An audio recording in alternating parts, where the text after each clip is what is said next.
Oke, perang dingin memang rasanya sudah jadi sejarah ya. Tapi bukan berarti ancaman nuklir itu hilang begitu saja. Justru sebaliknya, ancamannya berevolusi. Dan sekarang ini, bahayanya jauh lebih global. Bisa berdampak ke kita semua, nggak peduli kita tinggal di mana, bahkan ribuan kilometer jauhnya dari titik ledakan. Nah, mungkin Anda sekarang bertanya-tanya, loh, perang dingin kan udah selesai puluhan tahun lalu. Kenapa ini masih relevan sekarang? Bukannya ini masalah jadul? Itu pertanyaan yang bagus banget. Tapi siap-siap, karena jawabannya mungkin akan mengejutkan Anda dan bisa jadi mengubah cara pandang Anda soal ancaman nuklir selamanya. Jawabannya, karena ternyata ancaman yang paling mematikan itu bukan dari ledakan bomnya. Bukan, justru yang terjadi setelahnya. Ada fenomena global yang namanya musim dingin nuklir. Dan ini bisa jauh lebih mematikan. Ini adalah krisis kesehatan masyarakat skala raksasa yang, jujur saja, selama ini kayaknya luput dari perhatian kita. Jadi, apa sih sebenarnya musim dingin nuklir itu? Dengar namanya mungkin kayak judul film ya, tapi ini bukan fiksi ilmiah sama sekali. Ini fenomena yang sangat nyata, yang didukung oleh riset puluhan tahun. Yuk, kita bedah prosesnya gimana. Intinya begini, musim dingin nuklir itu adalah perubahan iklim super drastis yang dipicu oleh perang nuklir. Tapi ini bukan cuma soal suhu jadi dingin loh, ini lebih ke efek domino. Serangkaian dampak berantai yang bisa mengubah kondisi planet kita secara total dalam waktu yang sangat singkat. Prosesnya bisa kita pecah jadi 4 langkah sederhana. Pertama, ledakan nuklir itu memicu kebakaran raksasa di kota-kota dan area industri. Nah, asap hitam pekat dari kebakaran ini naik tinggi banget sampai ke lapisan stratosfer. Itu di atas awan. Karena udah di atas awan, jadi nggak ada hujan yang bisa mencuci asap ini turun. Akibatnya, asap ini diam di atas sana, menyebar ke seluruh dunia, dan jadi kayak selimut raksasa yang ngeblok sinar matahari.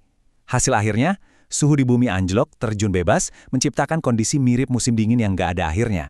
Oke, itu tadi sains di baliknya. Sekarang, mari kita lihat dampaknya ke kita, ke manusia.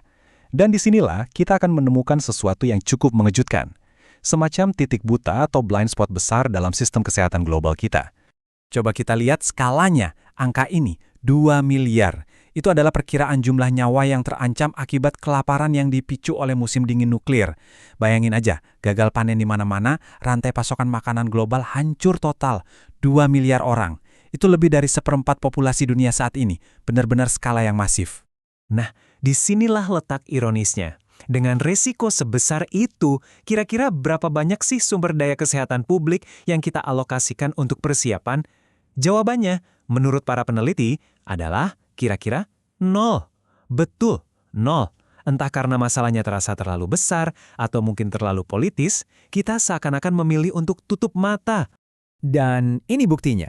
Lembaga Kesehatan Dunia, WHO, laporan terakhir mereka soal topik ini, itu belum diupdate sejak tahun 1995.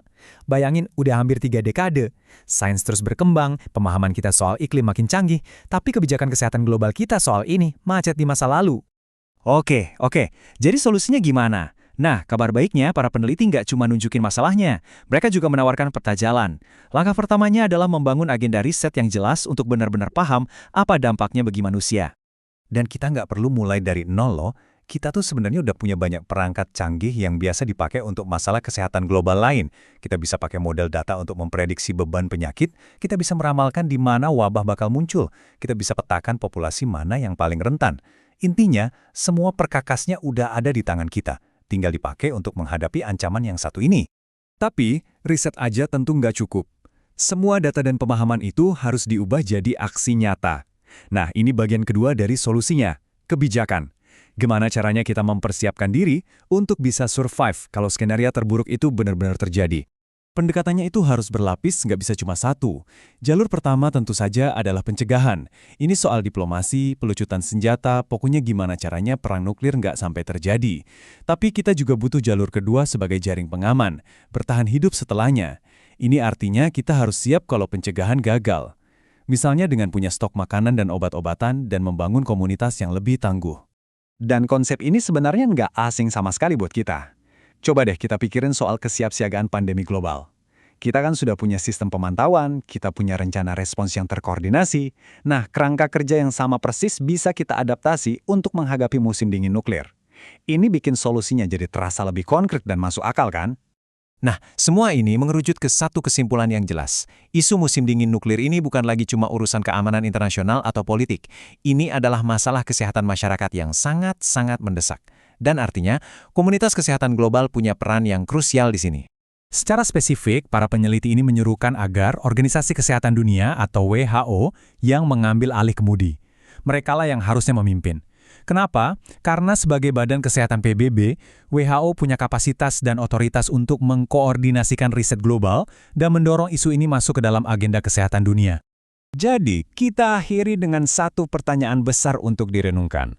Kalau musim dingin nuklir ini adalah potensi bencana kesehatan global yang begitu dahsyat yang bisa mengancam miliaran nyawa, kenapa isu ini seakan tidak ada dalam agenda kesehatan global kita?